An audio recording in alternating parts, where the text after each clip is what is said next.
brothers and sisters. Happy Sabbath. Okay, let us begin with a silent prayer.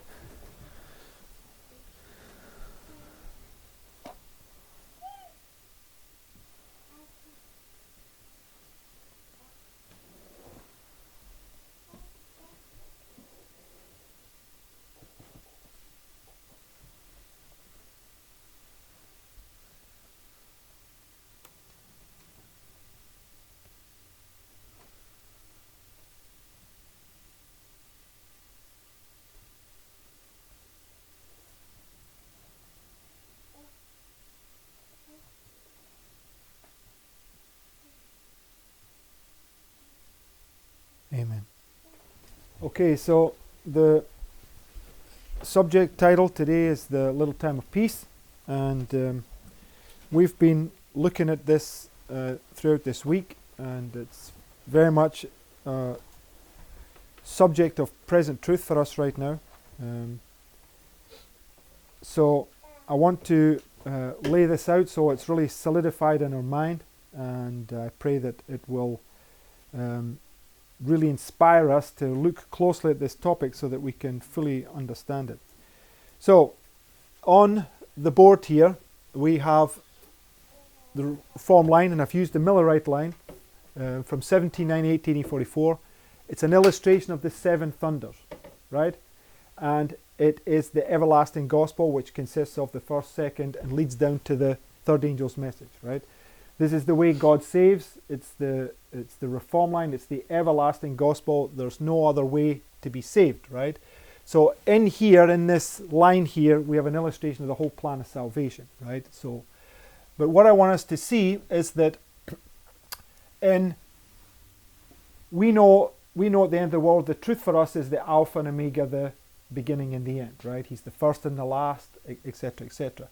So you see this principle even in the line. At the beginning of the line here, you have the 1798, which is marking the birth of a nation, right? The birth of the United States, right?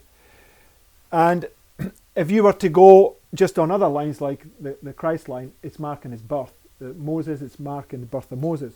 You go to the end of Moses' line, what is it marking?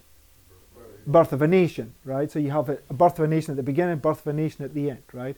You have the birth of Christ at the beginning, you have the birth of his people at the end. So it's marking this Alpha and Omega principle. There's a birth at the beginning and a birth at the end, right? It's marked by seven thunders, and it's marked by these three messages, right? First, the second, and the third, right? So, and what I also want to see is 1798 to 1844 is 46 years, right? So let's put that big letters up there, and we know that that's the symbol of the building of the temple, which is engraved in the two tables of stone that Moses was given on Mount Sinai. And we know that the law written on the two tables of stone is just a symbol of the law that he wants to write upon our hearts, right? Amen. Okay, so I just want to put that there first. And what I want to do now is I want to show that this whole Reform line is enacted about in this fractal here of the binding off, right? So let's go to our first quote from Second Selected Message 118. Now, I got 10 pages of notes here, and I ain't got time to get through it all, so we're just going to take pieces from each because we're familiar with many of these, so I'm just going to draw out principles, right? So, the first quote, Second Selected Message 118, it says, "When Jesus began his public ministry, he cleansed the temple from its sacrilegious profanation. Among the last acts of his ministry was the second temple cleansing," right? So we know that this fractal here is a parallel to the two disappointments, the two temple cleansings on the Reform line, right? But it says, it goes on to say, "So, in the last work for the warning of the world, two distinct calls are made to the churches. The second angel's message, Babylon has fallen. And then jump down to the highlighted bit, it says, "And in the loud cry of the third angel's message, a voice is heard from heaven saying, 'Come out of my people.'" So, we know these two temple cleansings at the beginning and the end are marked by two messages, right? The message of Revelation 18, 1 to 3, and then it culminates in Revelation 18, 4 and 5, right? We know that when those messages come down and the people that take it, it's marking a combination of the human and the divine. It's a birth, right? So we know that these two temple cleansings where Christ's divinity flashed through humanity is marking this birth, because it says in, let's just read this next quote and it'll confirm this for us. This is speaking about the first temple cleansing. It says, in the cleansing of the temple, Jesus was announcing his mission as the Messiah and entering upon his work. The temple erected for the abode of divine presence was designed to be an object lesson for Israel and for the world. From eternal ages, it was God's purpose that every created being, from the bride and holy seraph to man, should be a temple for the indwelling of the Creator. So what's the temple a type of? The body, us, right? Darkened and defiled by evil, the heart of man no longer revealed the glory of the Divine One, but by the incarnation. What's the incarnation? Combination of the human and the divine. By the incarnation of the Son of God, the purpose of heaven is fulfilled. God dwells in humanity, and through saving grace, the heart of man becomes again his temple. So, down to the highlighted bit there, it says, Jesus announced his mission to cleanse the heart from the defilement of sin, from the earthly desires, the selfish lust, the evil habits that corrupt the soul. And he did that from temple cleansing to temple cleansing, because when you get to the end here, when he left the temple for the second time, what did he say? Your house, this, was left unto you desolate, right? You had rejected the Savior, right? And he did that for how many years? 3 years, right? 1, 2, 3, right? So I'm just showing you have this same symbol. You have a birth at the beginning, the incarnation, a birth at the end, and it's marked by this 3 years. And we know 3 years is just a symbol of the everlasting gospel. 3 days, 3 months, 3 years, many, many ways you can show that, right? So I just want to see, you can see the same pattern. Birth at the beginning, birth at the end, right? Marked by these 3 years, right? It's showing you these repeating patterns. So you will get this in a moment. Next quote. So she's marking the first temple cleansing with the message of Revelation 18, right? So next quote, it says, the prophet says, I saw another angel come down from heaven having great power, and the earth was lightened with his glory. And he cried mightily with a strong voice, saying, Babylon the great is fallen, right? Then it asks the question, come down to the highlighted bit, when do her sins reach unto heaven? When the law of God is finally made void by legislation. So what marks the angel of Revelation 18 coming down? The Sunday law, when the law of God is made void, right here. So you can see that this is marking the Sunday law, marking the first cleansing of the temple is going to lead you down to where his work is complete, right? So we know that the Sunday law is the image of the beast test. We read that last night. It's the test that the people of God must have before they can be sealed, right? So here is where he's going to cleanse you of all your defilement of sin in the heart, right? So next quote, it says, we are living in the time of the end. Thrones and churches have united to oppose God's purposes. So what happens at the time of the end? Thrones and churches. 1989, what happened? Who came together? Reagan and the Pope. It's already typifying it, right? So it's saying that the time of the end is with a Sunday law, and it's prefigured by Christ at his birth. They want to kill him. Moses at his birth, they want to kill him, right? And we'll see more of that at the moment. So what it does is it tells us that this is the what? The time of the end. What does it parallel with? The time of the end, right? See how you've got a birth, 3 years, you've got a birth, 3 angels' messages, time of the end down to the closed door, right? It's the same, right? It's just on a bigger level, on a smaller level. Amen? Okay, that's what I want you to see. So, now let's look at the time of the end. Daniel 11:40. It says, and at the time of the end shall the king of the south push at him and the king of the north shall come against him like a whirlwind. Right? So in 1798 you had this beginning to fulfill. Right? You had a war where the south came against the north. Right? And we know that in 1989 the north retaliated, but they're both pointing down to the Sunday law, where you're going to have this reenacted, right? And we were reading last night about 1848, which typifies the Sunday law. What happened in 1848? Yeah, the South France rose up against the king and the Pope, right? Typifying the Sunday law, right? So it's this war between the North and the South at the time of the end, right? 1848, typifying that, right? So also just want to make a point that Pharaoh, when the birth of Moses is, it's Pharaoh that comes against Moses, right? And Pharaoh is the dragon according to Ezekiel 29:3, right? But when in the time of 538 Babylon, right, it says that Nebuchadnezzar is the dragon, right? I want you to see that point. Now also, when you have Christ at his birth, who is it that came to kill Christ? The dragon, right? So always the dragon. And who's the one that's going to come up like a lamb but speak like a dragon? The United States. They're all prefiguring the work of the United States, because it says here, I saw that the two-horned beast had a dragon's mouth, and that his power was in his head. The decree would go out of his mouth, right? And it tells you there in Jeremiah 51:34, Nebuchadnezzar, the king of Babylon, hath devoured me, he hath crushed me, he hath made me an empty vessel, he hath swallowed me up like a dragon, he hath filled his belly with my delicates, he hath cast me out.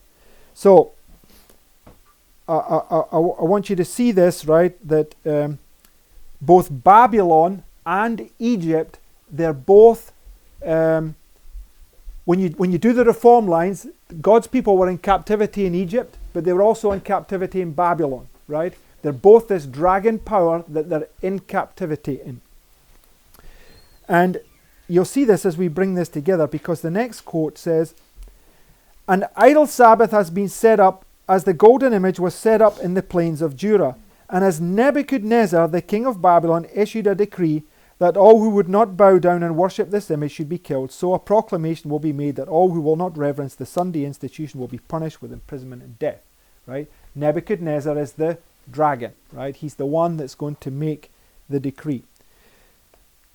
Now, this next quote from Third Selected Messages, page 406 says, as God called the children of Israel out of Egypt that they might keep his Sabbath, so he calls his people out of Babylon that they may not worship the beast nor his image.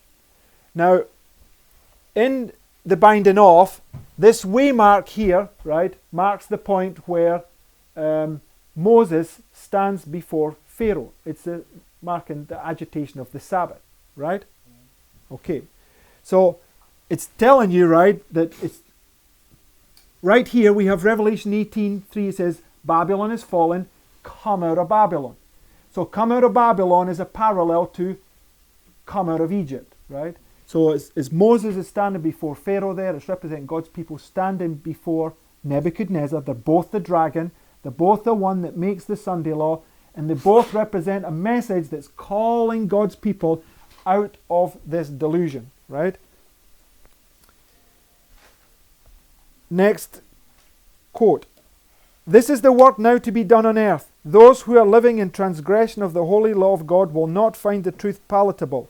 When it is made plain that Sunday is a spurious Sabbath, founded in the power of the man of sin, they will say in language too plain to be misunderstood, we want not a knowledge of thy ways, O Lord. Others will say, as did Pharaoh, who is the Lord that I should obey his voice? And this was right here on this waymark, right? So when God's people begin to give the cry there, when they have this first birth, the combination of the human and divine, they begin to go forward and give the message, the opposition will rise. They say, who is God that I should obey his voice, right? And it's represented by Egypt and Babylon. Next quote. The Sabbath institution, which originated in Eden, is as old as the world itself. It was observed by all the patriarchs from creation down. During the bondage in Egypt, the Israelites were forced by their taskmasters to violate the Sabbath, and to a great extent they lost the knowledge of its sacredness. When the law was proclaimed at Sinai, the very first words of the fourth commandment were, "Remember the Sabbath day to keep it holy," showing that the Sabbath was not then instituted. We are pointed back to its origin, to creation. Okay, so we can see how the bondage in Egypt is likened unto the Sunday law crisis, right? So when Christ comes to cleanse his temple and cleanse us from the sin, it's a parallel to when Moses comes to take people out of Egypt. Egypt is a symbol of bondage, a bondage to sin, right? And that's what the natural demonstrates the spiritual. We have to understand that. So, and it's just showing us that in Babylon, we are under the same bondage, right? Exactly the same. Sister White parallels the 1260 to the 70 years bondage in Babylon, right? But she says it's spiritual captivity, and that's what we're in, right? In some ways, we are in and part of Babylon, and there's nothing we can do about it, but it's the captivity to sin that we need to be freed from. And only by this, being freed from this, will we be freed from the captivity in Babylon, right? Okay, now we get to the point. Next quote, taken from 1 Testimonies. I was pointed back to ancient Israel, held in bondage by the Egyptians. The Lord wrought by Moses and Aaron to deliver them. Miracles were performed before Pharaoh to convince him that these men were especially sent of God to bid him let Israel go. But Pharaoh's heart was hardened against the messengers of God, and he reasoned away the miracles performed by them. He said, who is God that I should obey his voice? Right at that point. Then the Egyptians were made to feel God's judgments. They were visited with what? Plagues, right? So we know, right, on here you have these 1, 2, 3 plagues followed by 1, 2, 3, 4, 5, 6, 7, taking us down to the Passover, right? And while suffering under the effect of them, Pharaoh consented to let Israel go. But as soon as the cause of the suffering was removed, his heart was hardened. His counselors and mighty men strengthened themselves against God and endeavored to explain the plagues as a result of natural causes. Each visitation from God was more severe than the preceding one, yet they would not release the children of Israel until the angel of the Lord slew the firstborn of the Egyptians. So right at the end, this is where they consent to release you, right? From the king upon the throne down to the most humble and lowly, there was wailing and mourning. Then Pharaoh commanded to let Israel go. But after the Egyptians had buried their dead, he repented that he had let Israel go. His counselors and mighty men tried to account for their bereavement. They would not admit that the visitation or judgment was from God, and therefore they pursued after the children of Israel. Next paragraph. When the Israelites beheld the Egyptian host in pursuit, some upon horses and some in chariots and equipped for war, their hearts what? Failed them. Right? Now I want to remind you about that point, right? The Red Sea was before, the Egyptian host behind. They could see no way of escape. A shout of triumph burst from the Egyptians to find Israel completely in their power. The Israelites were greatly terrified, but the Lord commanded Moses to bid them go forward and to lift up the rod and stretch out his hand over the sea and divide it. He did so, and lo, the sea parted, and the children of Israel passed over dry shod. So what's the passing over the Red Sea? Yes, it's the second birth, right? It's the chasm, crossing the chasm, right? So we've got it here at the end, but we're going to show you fractal in a minute that will help us to understand this, right? Where was we? He did so, and lo, the sea parted, and the children of Israel passed over the dry shod. Pharaoh had so long withstood God and hardened his heart against his mighty wondrous works, that he in blindness rushed into the path which God had miraculously prepared for his people. Again Moses was commanded to stretch forth his hand over the sea, and the sea returned to his strength, and the waters covered the Egyptian host, and they were drowned. Now, so she's given us this account of ancient Israel and how God's people get delivered. Now she's going to tie it to something. This is what we want to look at.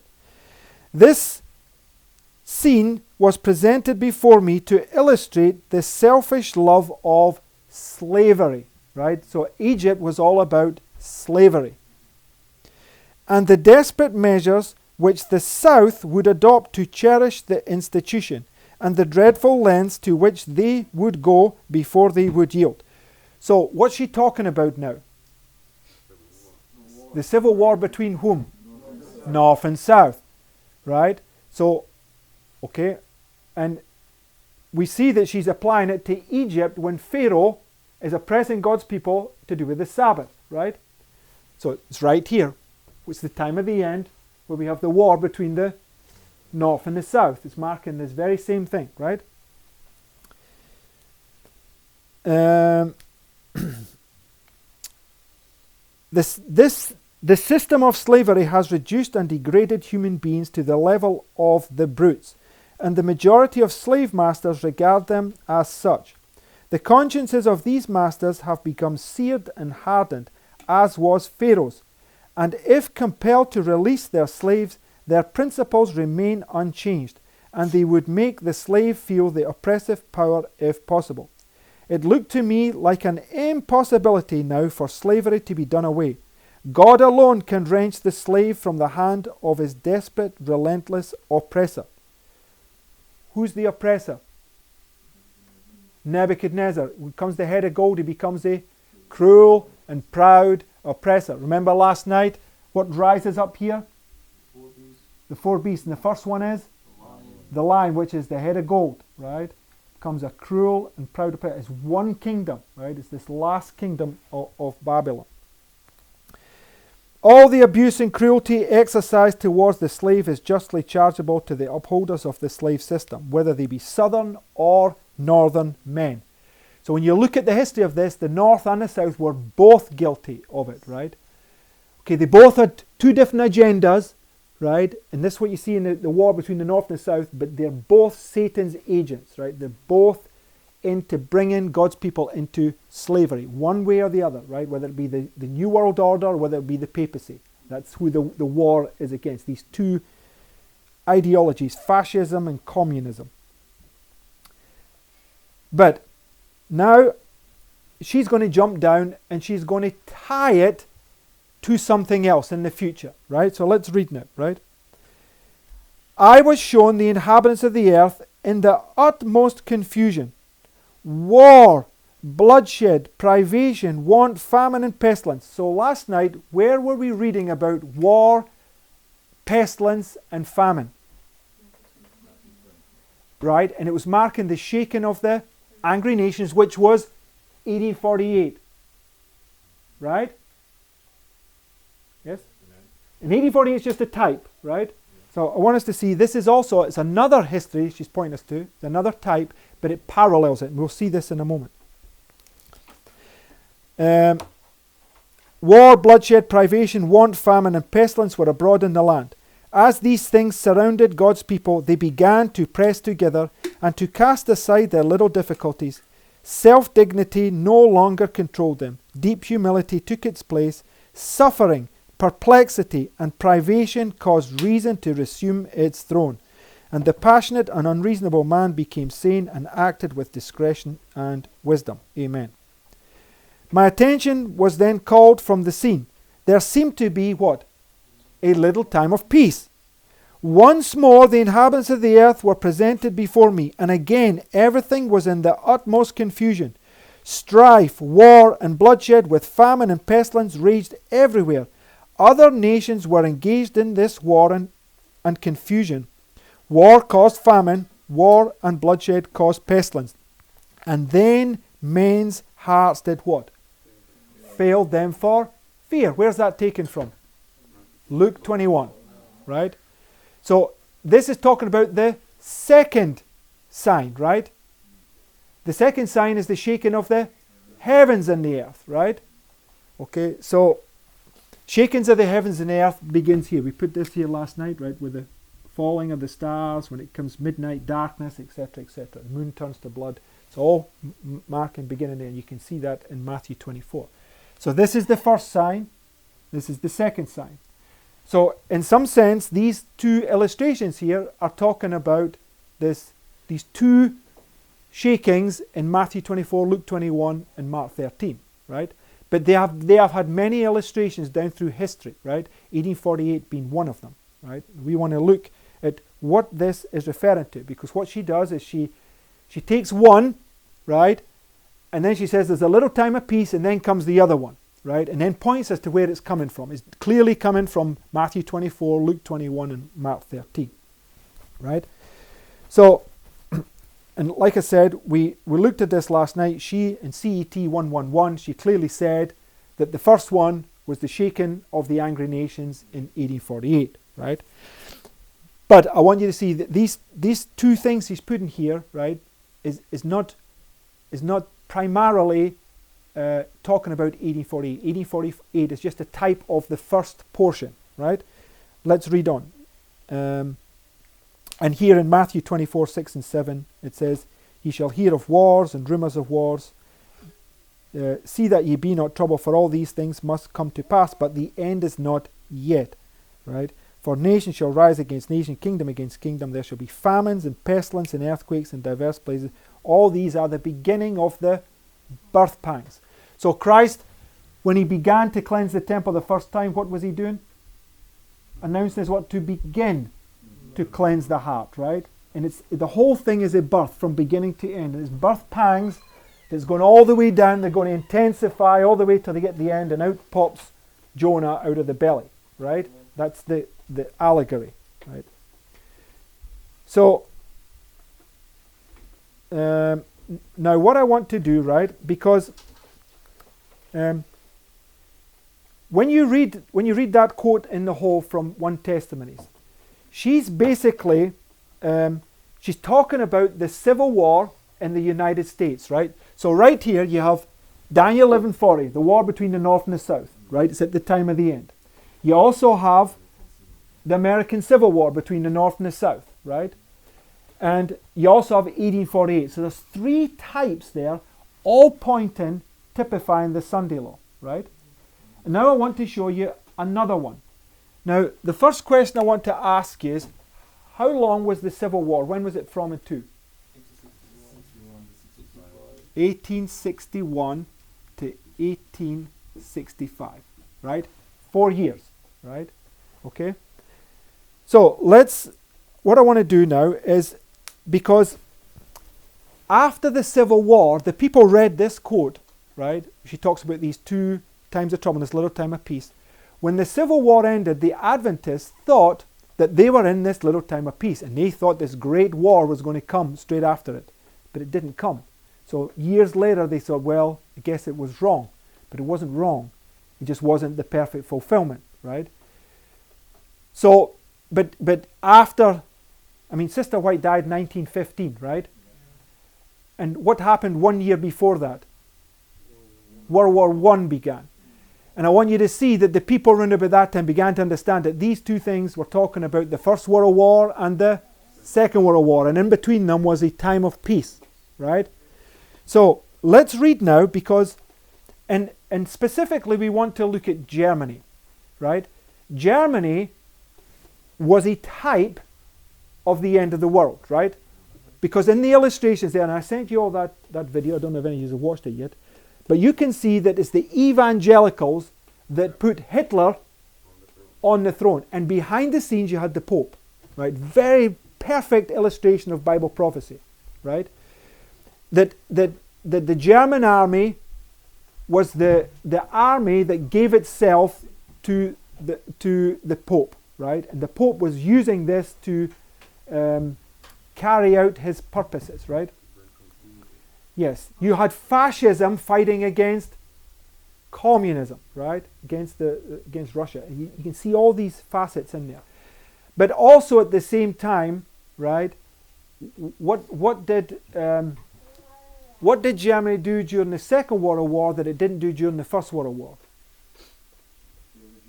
It set up lots of concentration camps and murdered Sabbath keepers, right? And this is the point I want you to see, right?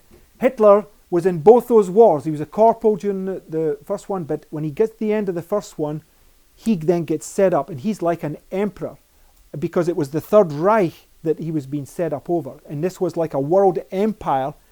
So it's marking this last emperor, right? It's a type of the last emperor. And we know that this is the first woe. And when you come to the end of the first woe, what begins the second woe in history? No. That's the second woe. But what's the point that begins it? The war between the North and the South. No. The last emperor.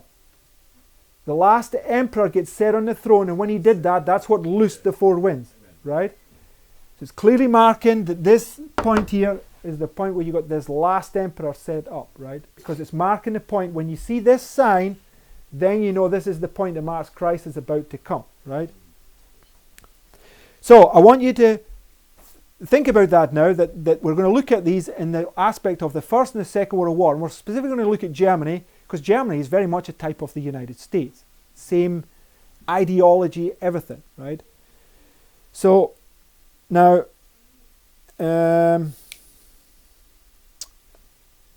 underneath Matthew 24, which we just read, is a statement taken from the Adventist Church in Germany in 2014, 100 years after the First World War. And they make a statement about the Seventh-day Adventist Church and how it behaved when that war began, right? Now, Christ takes care that history and prophecy are in agreement, right? So sacred history is something that's been given to us so that we can understand what's coming at the end of the world, right? So let's read this and you see what it says. It says, on July 28th, 1914, a war broke out in where? Europe. Where did the war break out in 1848? Europe. Where's the 10 kings?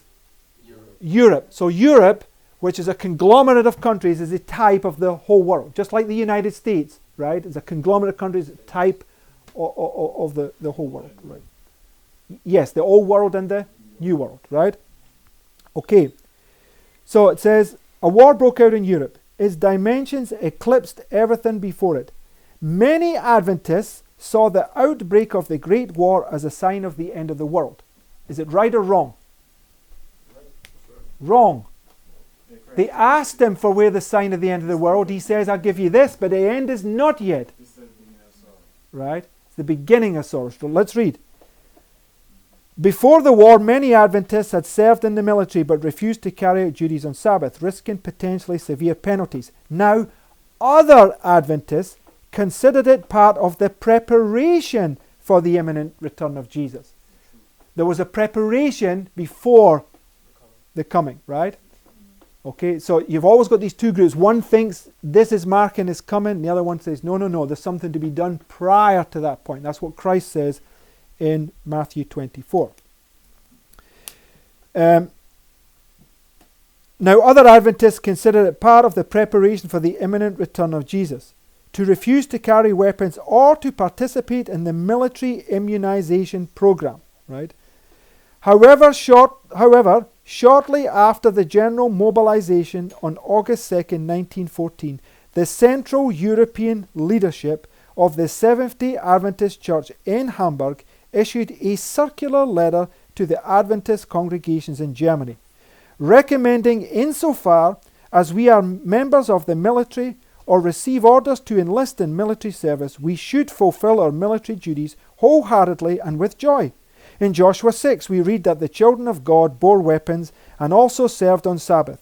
This letter and other publications provoked a complex protest in Adventist congregations, leading to tensions and divisions. in 1915, this state of affairs led to the rising of a separate organization, the self-designated Reform Movement, which accused its mother church, the Greater Church, of a Babylonian apostasy from the true Advent faith. What's it teaching us? What did the conference do? They don't understand spiritual things, right? They're telling people, look, it says that they carry weapons, so we should carry weapons, right? Is that right or wrong? That's wrong, right? Okay. So they were apostatizing from the truth, right? So what happened? A movement rose up, right? Do we have 12 disciples, Matt, here? Yes, 12 disciples, and he gives them power and sends them forth, right? Okay. So the Reformed Church typifying this movement that's going to come out of Babylon right here and call the mother church Babylon. Are they right to call her Babylon right here? They have the Sabbath truth, right? Right? Sabbath, state of the dead, right? Okay, and the rejection of the truth, right? So, okay, they're not fully fledged Babylons, but the point is that you're going to give that message. That's wrong what they're doing. You need to come out of that. You're giving them the warning, come out of it before the punishment comes upon them, right?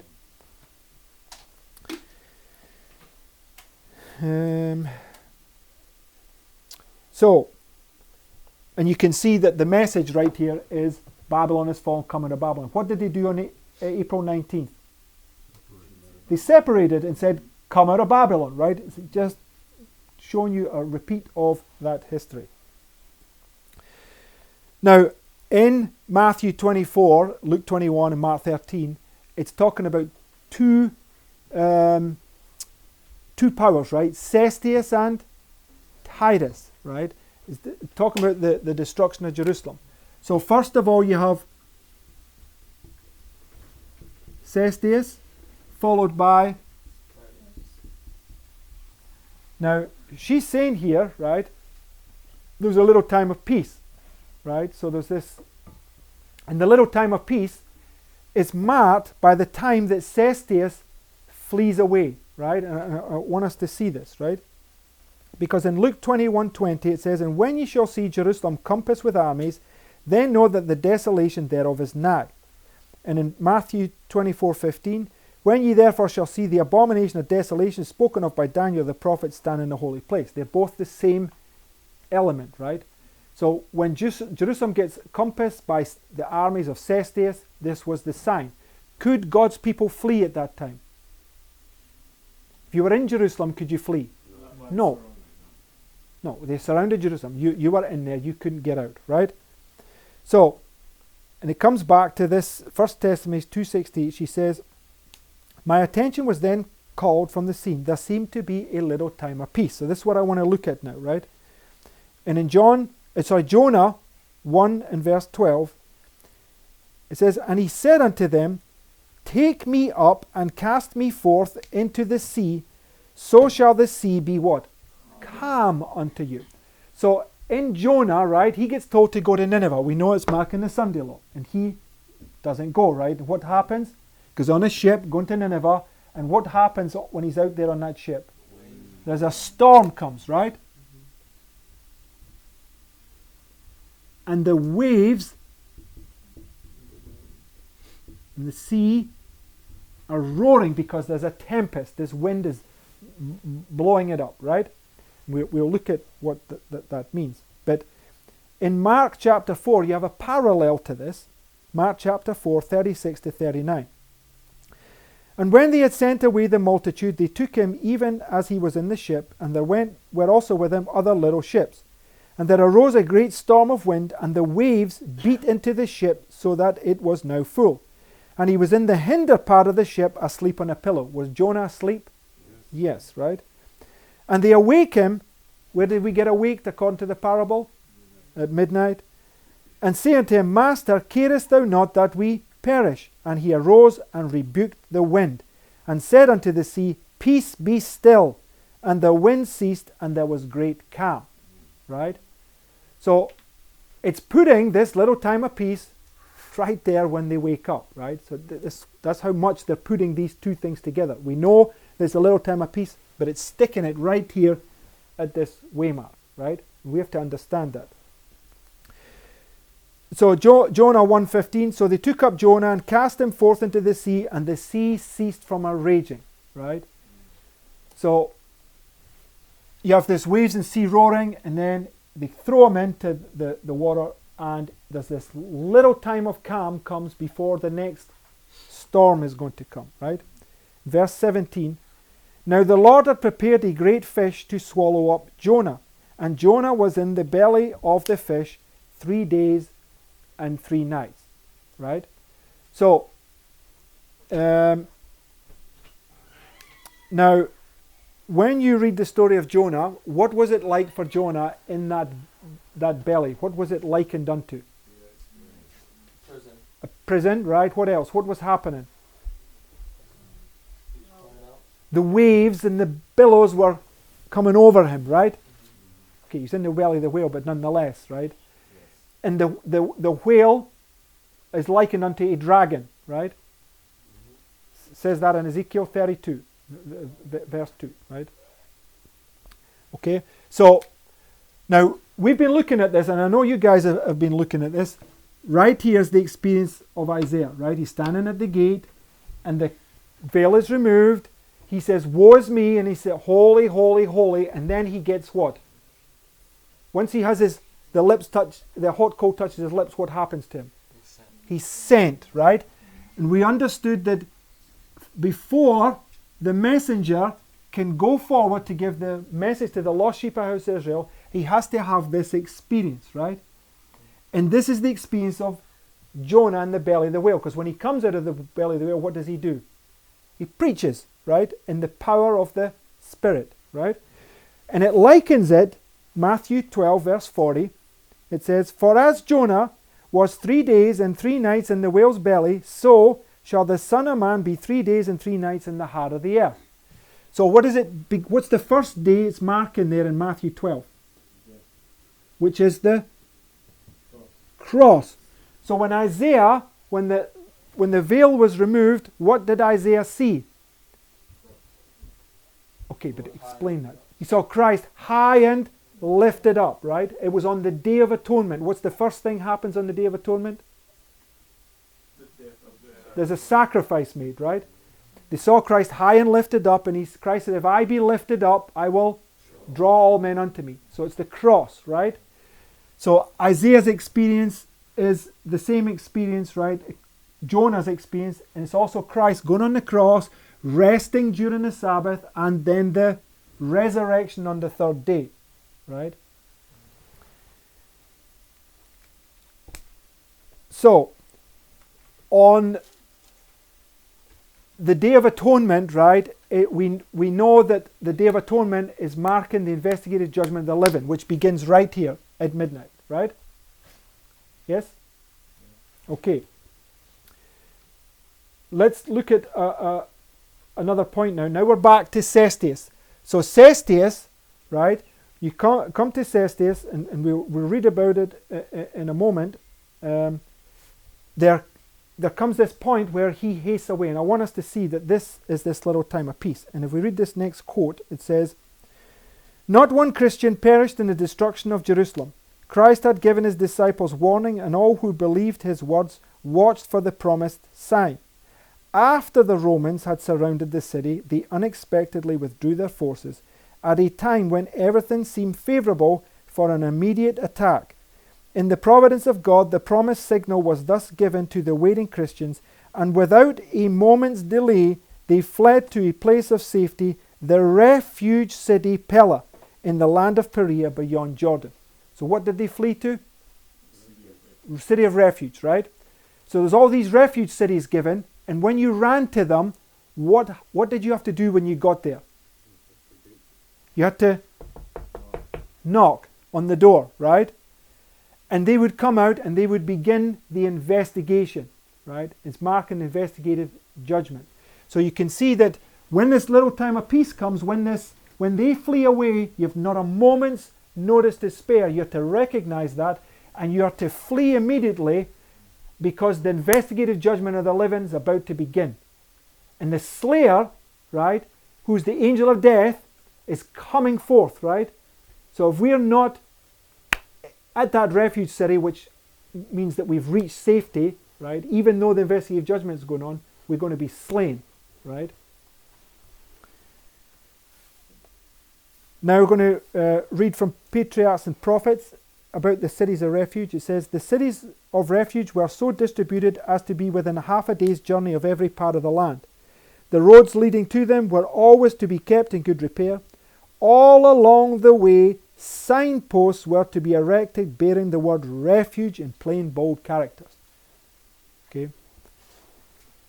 That the fleeing one might not be delayed for a moment. Any person, Hebrew, stranger, or sojourner, might avail himself of this provision. But while the guiltless were not to be rashly slain, neither were the guilty to escape punishment, the case of the fugitive was to be fairly tried by the proper authorities. And only when found innocent of intentional murder was he to be protected in the city of refuge. The guilty were given up to the avenger, and those who were entitled to protection could receive it only on condition of remaining within the appointed refuge. You have to remain in the city until the appointed time, right? Otherwise you die. It's like Jonah in the belly. The waves and all that were passing over him, but where was he?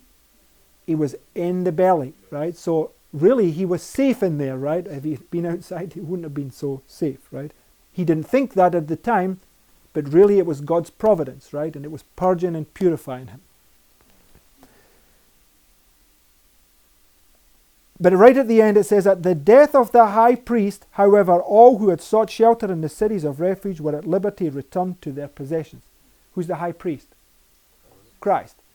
So when he says it is finished on the cross, right, that marks the point of your release, right, which is the 9th hour, right?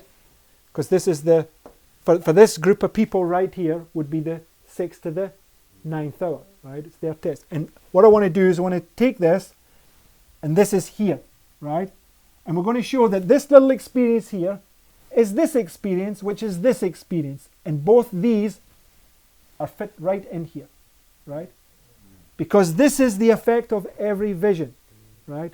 Everything that this is illustrating, everything that this is illustrating this personal plan of salvation that you're going to go through from here to here, right? This is what I want you to see, right?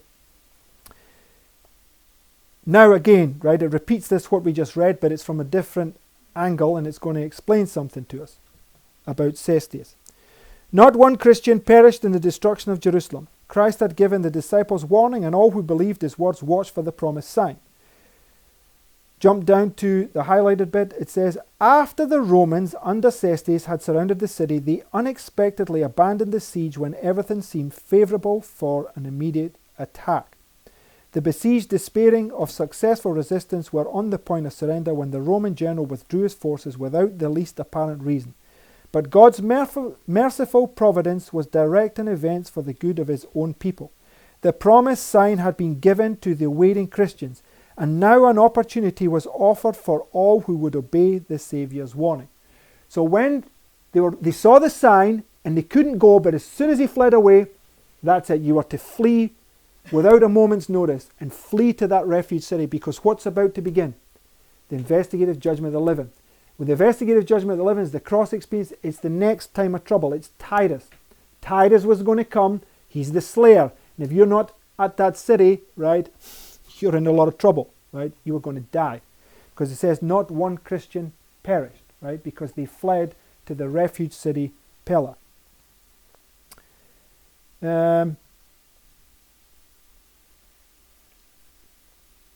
Now, just go to the next paragraph. It says, the Jewish forces pursuing after Cestius and his army. Who is this illustrating? Who are these Jewish forces here?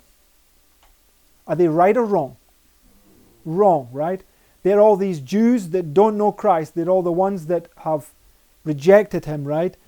But they're still refusing to bow down to Rome, right? Yes, because there's other illustrations where God's people bow down to Rome. These refuse, and they fight against Rome, right?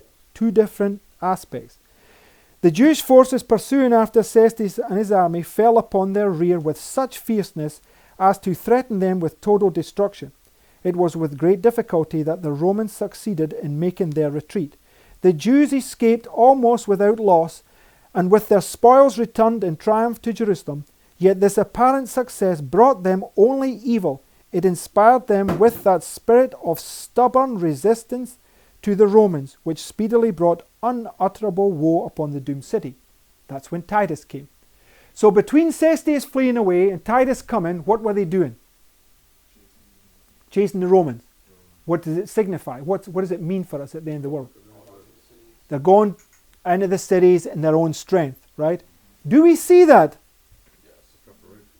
We see, yes, we see them preparing to go into the cities. What is it telling us? We're either in that little time of peace, or it's very close upon us, right? We can't be held accountable until we understand it, right?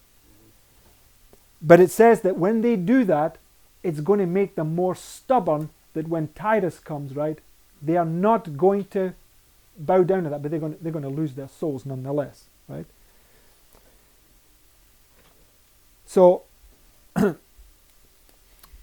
okay, now the next quote is the second part of the quote from 1 Thessalonians. It's the second time of trouble.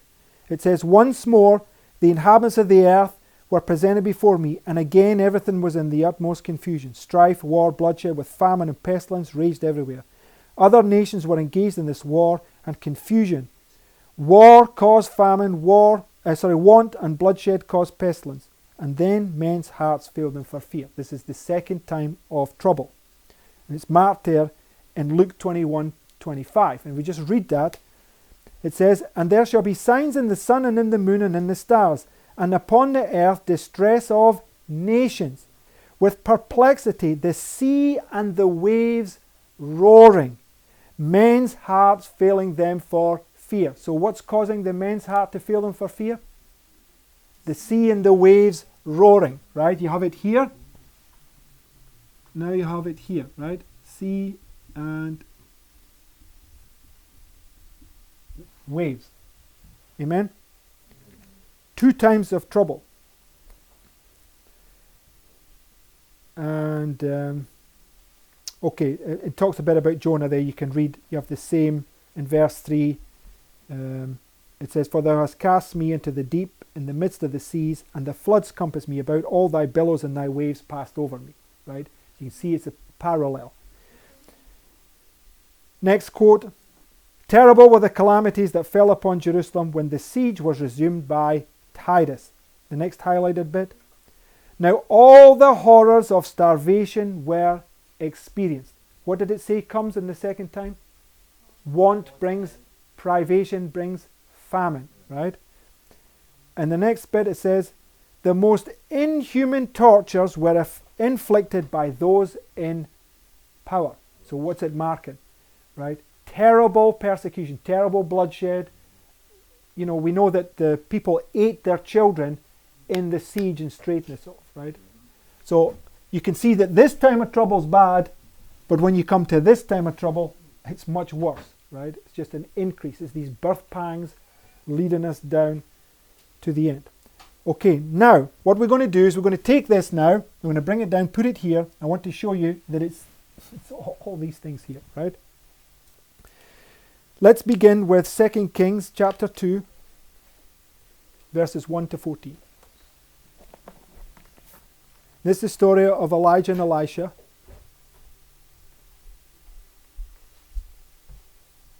Second Kings chapter 2.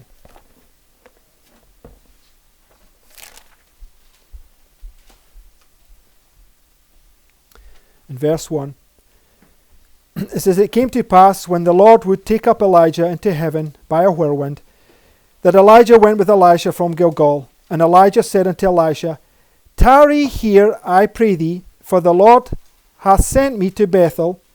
And Elisha said unto him, As the Lord liveth, and as thy soul liveth, I will not leave thee. So they went down to Bethel." Right? So he says to him to tarry, but no, I'm going to stick with Elijah. How many times did he get tested on that? 3 times, right? And we understand that the tarrying time begins right here, the Sunday law. So he gets tested these 3 times here, right? It leads him down to this final test, which is here, right? The midnight cry. So I just wanted to come down to that point,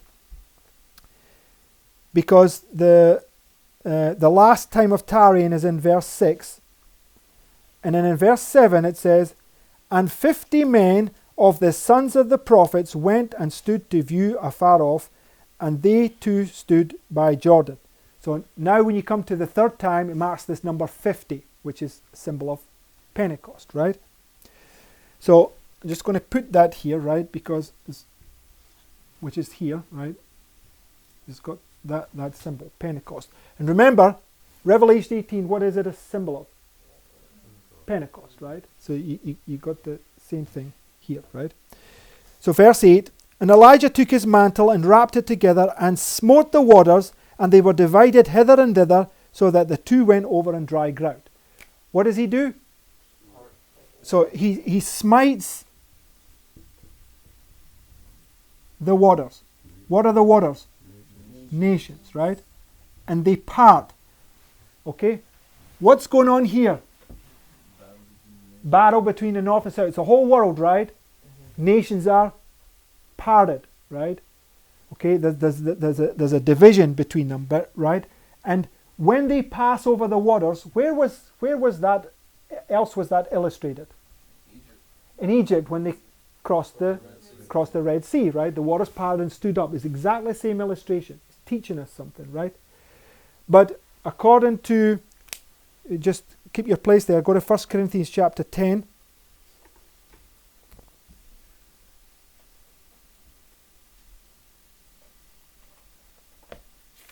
Verse 1 and 2.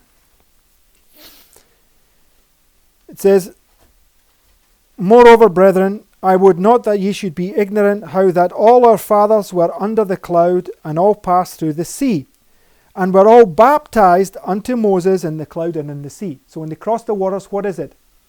Baptism, right? And a baptism is a birth. Right? What do you have here? Birth. What do you have here? A birth, right? Okay. Verse 9. "And it came to pass, when they were gone over, that Elijah said unto Elisha, Ask what I shall do for thee, before I be taken away from thee. And Elisha said, I pray thee, let a double portion of thy spirit be upon me. So, in this time period, what's he asking for? A double portion, right? Now, Brother Lawrence will deal more with this subject, but I laid this out when we were up at the camp meeting, that here you have the beginning, right? And this is also the creation week, because right here you're gathering the manna. The manna is the oil, right? Mm-hmm. Yes. And when 5 days you were to gather, and on the 6th day you got what? Double, right? Okay, and we know that the 6th day in creation, man was made perfect. And this is what this is illustrating. And Lawrence will go more deeper into that, right? So, you've got this double portion. And I want us to understand that double portion is the former and the latter rain. Because it tells you at the end of the world, when the latter rain comes, it's the former and the latter, right? So it's just exactly the same again. You get it at the beginning and you get it at the end, because God is the Alpha and Omega, the beginning and the end. Verse 10, "And he said, Thou hast a hard thing, nevertheless, if thou see me when I am taken from thee, it shall be so unto thee, but if not, it shall not be so. And it came to pass, as they still went on and talked, that behold, there appeared a chariot of fire and horses of fire, and parted them both asunder, and Elijah went up by a whirlwind unto heaven. And Elisha saw it, and he cried, my father, and the chariot of Israel." Where is that illustrated elsewhere in the Bible? At the cross. They said, look, he's crying for Elijah, right? And it's at the 9th hour when that happened, right? Okay, so it's marking right here the 9th hour.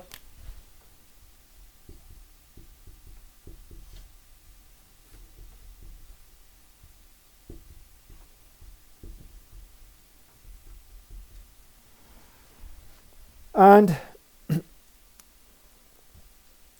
excuse me,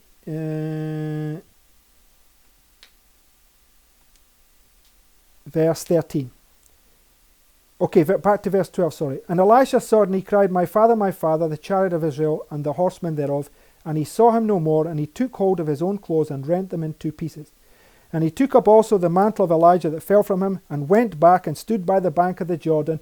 And he took the mantle of Elijah that fell from him, and smote the waters, and said, where is the Lord God of Elijah?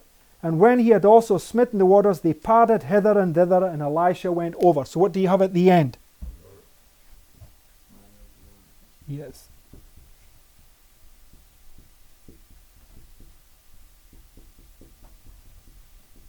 It's a baptism.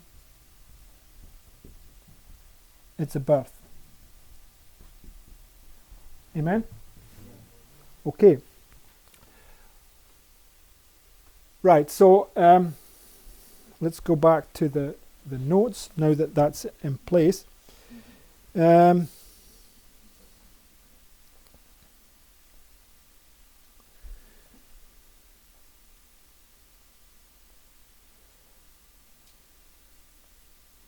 Okay, now we were, just let me see where that's marked in notes. Okay, I don't have it in there. And the point we were making here, right, is that we're paralleling the First World War with the 1848, with the war between the North and the South, with Daniel 11:40, with the Sunday Law, etc., right? And it marks the point when they do that. There's a movement, separates itself from the church, calls the church Babylon, and begins to call them out. Last night we were looking at this. In 1848, they saw it was the time for the sealing message to go forward. A message has to go before the plagues can come, right? So, how many years was the First World War? 4. From 1914 to 1918, right? How many years between the First World War and the Second World War? 21, right? And then the Second World War was how many years? 6, right? From 1939 to 1945, yes, 6 years. So what do you have? What are these two wars? 4 years and 6 years, right? You have 46 marking here, 17, 9, 18, 44. Here you have 4 years and 6 years, right? Okay? No accident, right?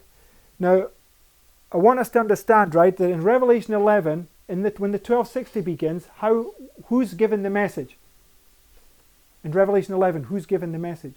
The two witnesses, right? The two witnesses are the Old and the New Testaments in one sense, right? But in another sense, they represent God's people. Now, the Old and the New Testament is the Bible, right?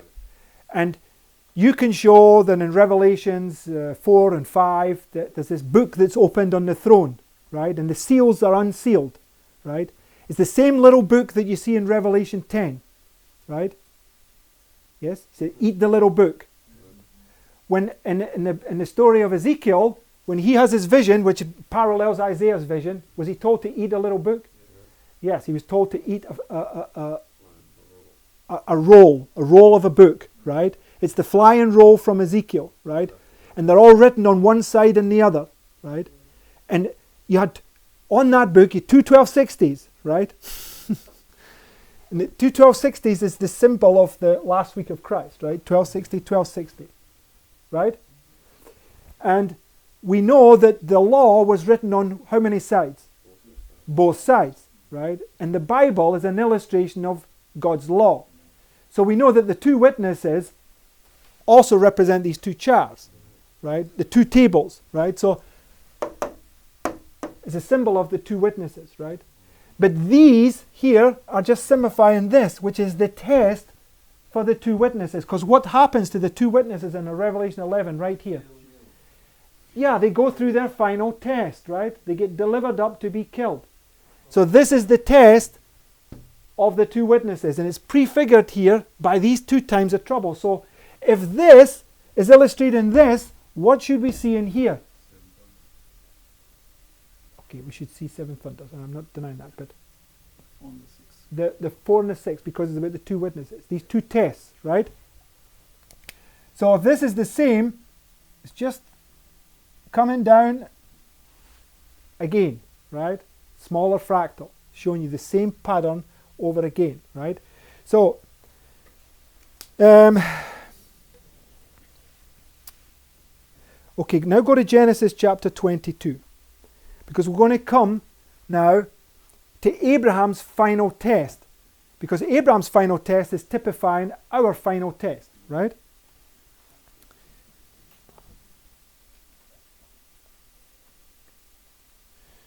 Okay. Now, Genesis 22 verse 1 says, "It came to pass after these things that God did tempt Abraham." Now when Christ was in the wilderness, how long was he in the wilderness for? 40 days. And then who came at the end? Satan, the tempter. The tempter. It says that in the Bible. And the tempter came to him, right?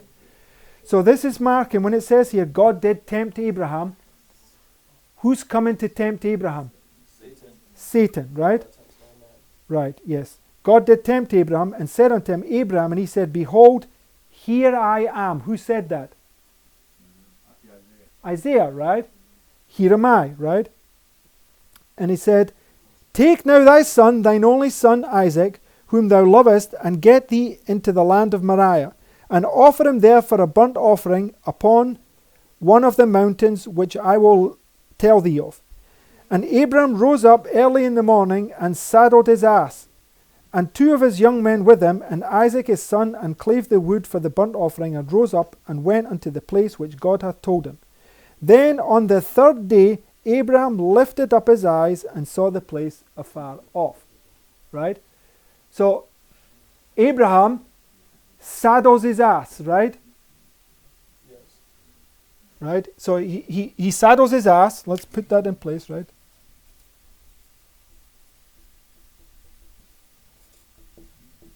And how many days is he traveling? 3 days, right? Now, we know that the saddling of the ass is marking the triumphal entry, right, in some sense, because the midnight cry, Sister White parallels with the triumphal entry, right? So, right at the beginning here, what do you get? Power, grace, right? Because you can't pass that test in your own strength. So in some sense, you're already riding the ass by grace. But when you get to the end of it, right, that's when you're going to, of the triumphal entry, you're going to completely overcome. But nonetheless, he rides his ass here for 1, 2, 3 days, right?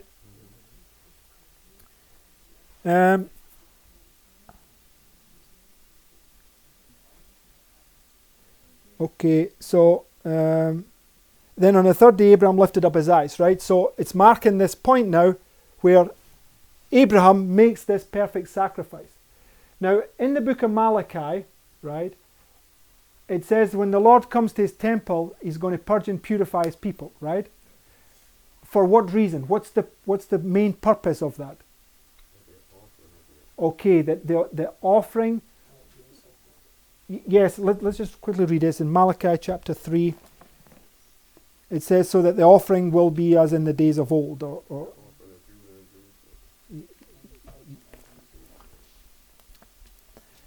Verse 3.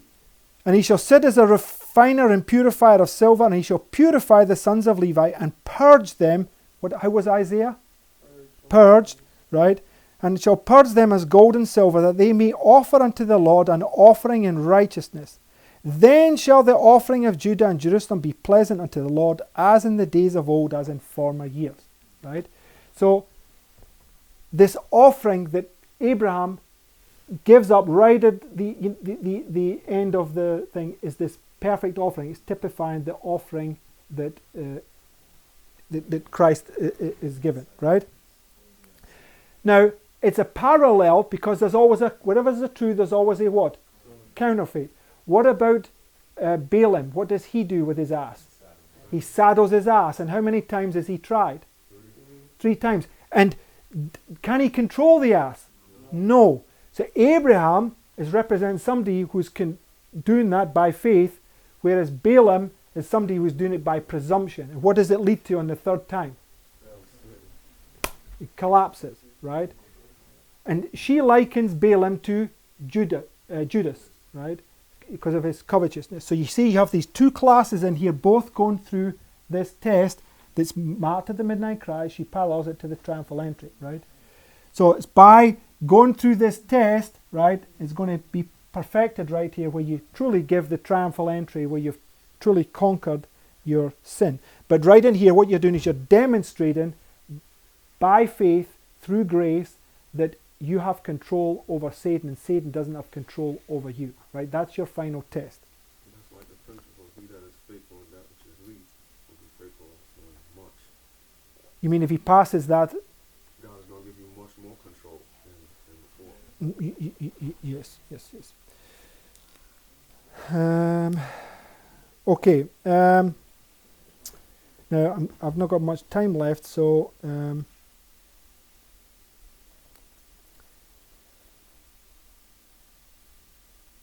okay, just let's concentrate on the bits that is necessary, right? Now, we know Job gets tested how many times? 2 times, right? The first test of Job is about all his worldly possessions. That's this represented this time. And the second one is about his life, right? So it's marking this final test here. And now if you go to Job chapter 2, which is his second test, verse 7.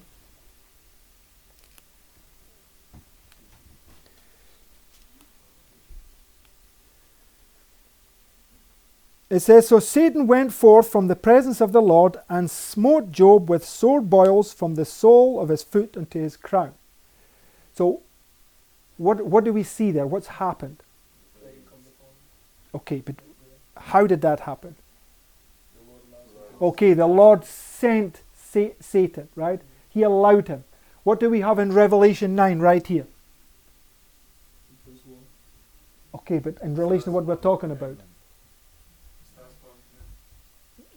No. The star comes down from heaven. Star, singular, right? Satan comes down from heaven, right? Why? Because God in Job chapter 1 sends him, right? It's just being repeated. So you've got Satan coming down here, Satan coming down here, right? So Satan is coming down here. This is marking the same time as when Satan came as an angel of light to test Christ. And he tested him 3 times, right? Okay, so he smote Job with sore boils from the sole of his foot into his crown. What are these boils a symbol of?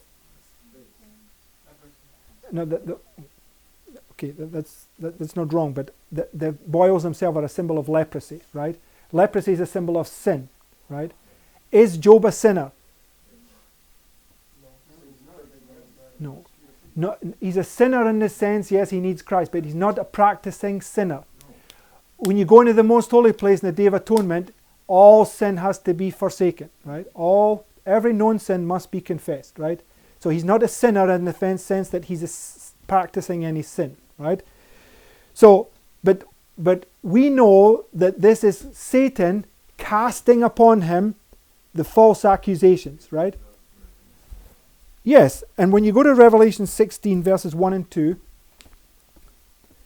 it says, and I heard a great voice out of the temple saying to the 7 angels, go your ways and pour out the vials of the wrath of God upon the earth. And the first went and poured out his vial upon the earth, and there fell a noisome and grievous sore upon the men which had the mark of the beast. So what's the first plague? It's the sore, right? So you can see his experience is typifying the 7 last plagues. What did we say last night about the 1260 from the Sunday law to the final review? It's type of the 7 last plagues, right? So it's what's been illustrated here. And we know that it's such a time that's going to come upon you and test you, it's going to seem like God's wrath is coming upon you. Is that not Job's experience? But is it really? I mean, God has allowed it, but it's Satan that's bringing upon you, but he's going to try to get you think that God has deserted you. Is that not Christ's experience on the cross? From the 6th to the 9th hour. Where was the Father? Right there. But could he see him? No. It felt like he'd been deserted, and that's going to be our experience, right?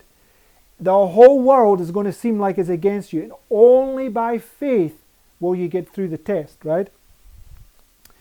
So, okay, now go to verse 11. So Job's now smitten with these boils, and it says, "Now when Job's 3 friends heard of all this evil that was come upon him, they came every one from his own place, Eliphaz the Temanite, and Bildad the Shuhite, and Zohar the Naamathite, for they had made an appointment together to come to mourn with him, to comfort him." So, right here, you have these 3 friends, who, they're obviously internal, right? But what do they represent external? The threefold union. In Job chapter 1, you have the Chaldeans made out 3 bands, right? And we know right here the Sunday law, the threefold union come together. So they are a type of the threefold union, right? And they're his friends, right? What does it say in Psalm 41:9? "Yeah, mine own familiar friend, which did eat of my bread, hath lifted up his heel against me," right? So your 3 friends, and I put some things in there this morning showing this point. People that are very closely knit with you are going to turn at the last minute and become your worst opposers, your worst accusers in this test, right? May God keep us from that. So, it says, "They had made an appointment together to come to mourn with him and to comfort him. And when they lifted up their eyes afar off, and knew him not, they lifted up their voice and wept. And they rent every one his mantle and sprinkled dust upon their heads towards heaven." Now we went through this the other day, right? What does Mordecai do at the midnight cry? Puts sackcloth and ashes, lifts up his voice in a loud and bitter cry. What are they doing? They're doing the same, but is it true? No, it's a counterfeit, right? They are these wolves in sheep's clothing, right? They're putting on this false sanctity as a care for Job, but what do they really do to him? They accuse him, right? They are the accusers of the brethren. They're Satan's agents, right? But they do this all the way down to verse 32, to chapter 32. So let's go to chapter 32 and verse 1. It says, "So these 3 men did what? Ceased to answer Job, because he was righteous in his own eyes." So it comes a point where these 3 friends are accusing him and plotting against him, right? And then they come and they cease, right? Now, just so we understand this, go to Jude chapter 1. Jude chapter 1, 11 to 13. It's in the notes there. And Jude is talking about these second group of false prophets that arise up right here at the midnight cry, which is in Matthew, Mark, and Luke, the second group, right? "If it were possible, they shall deceive the very elect," right? And this is what the work that these are doing right here, because they're your close friends. "Many shall come to me and do what? Deceive many." Many are going to get deceived by this. It says, "Woe unto them, for they have gone in the way of Cain." What did Cain do? He went to murder his brother, right? "And ran greedily after the error of Balaam," right? Here's Balaam riding his ass 3 times for reward, "and perishing in the gainsaying of Korah." You had Korah, Dathan and Abiram, followed by the 250 princes, followed by the great multitude. 3 groups of people got punished in that time period. "These are spots in your feasts of charity, when they feast with you, feeding themselves without fear. Clouds they are without water, carried about of winds, trees whose fruit withereth, without fruit, twice dead, plucked up by the roots, raging waves of the sea." So what are they likened unto? Waves. Raging waves of the sea, right?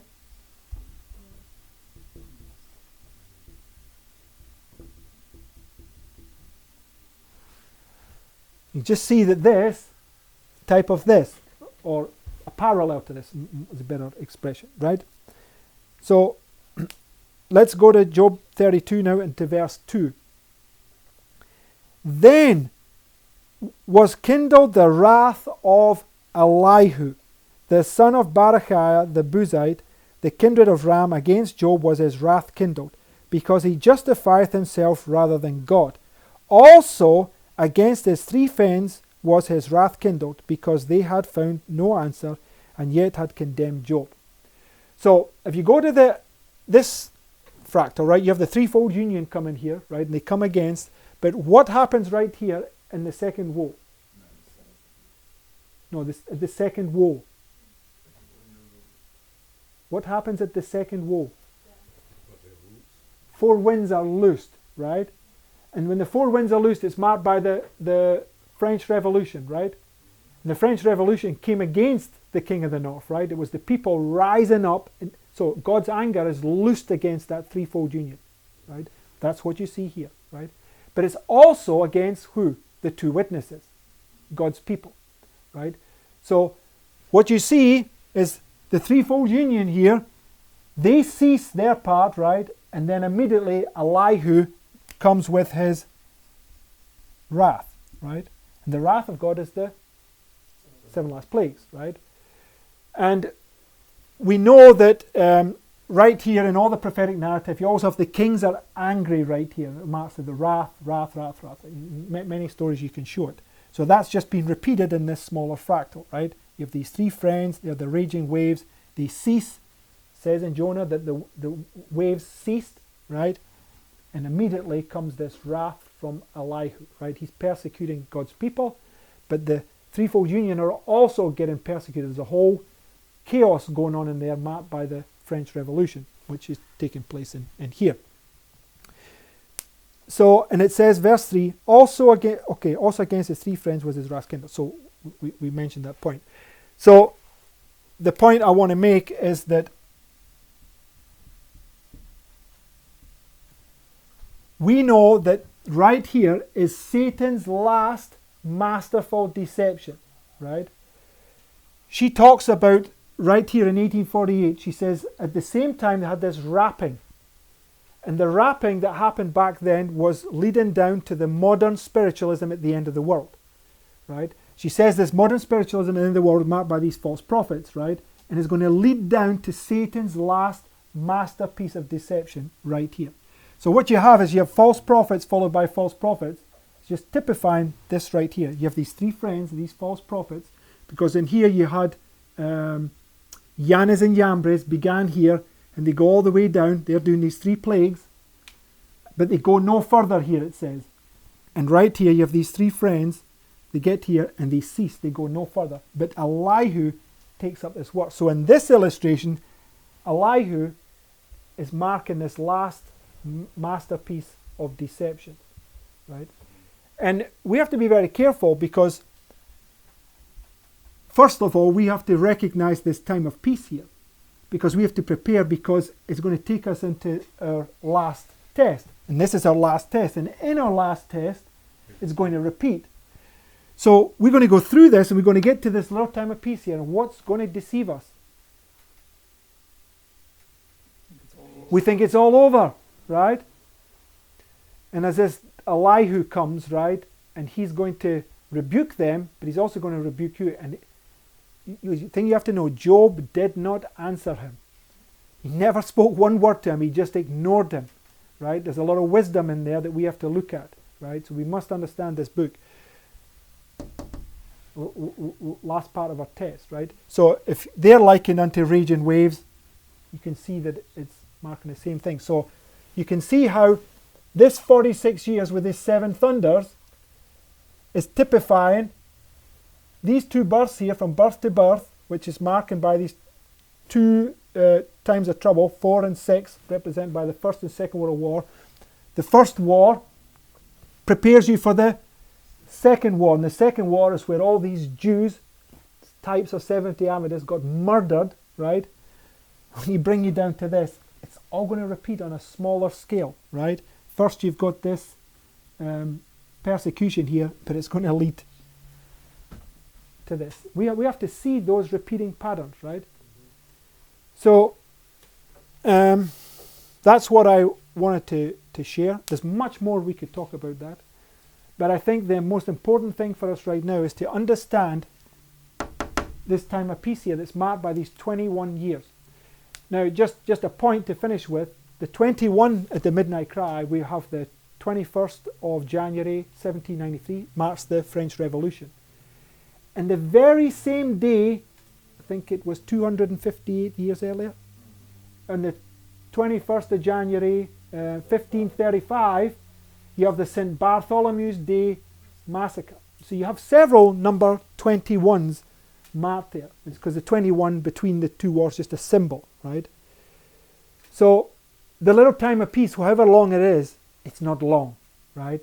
We must recognize it, and when we recognize it, what must we do? We must flee. We must make those last-minute preparations before we come into that final test, right? So the Lord won't bring it till we recognize it, but what must we be doing? We must be striving to recognize it, because if we're not, we're going to get left behind. It will come upon us suddenly and unexpectedly. We will be of those virgins that were sleeping but not gathering the oil, right? So I hope this is a blessing. I hope it really helps you to realize what's upon us, even though it's in type, right? It's still going to be a real test. Shall we close in prayer? Dear Heavenly Father, Lord, we thank you for this time that we can gather here to discuss these things. And Lord, I pray that you forgive me if I forgot to emphasize any points. I know that we are always restricted to time on these particular events.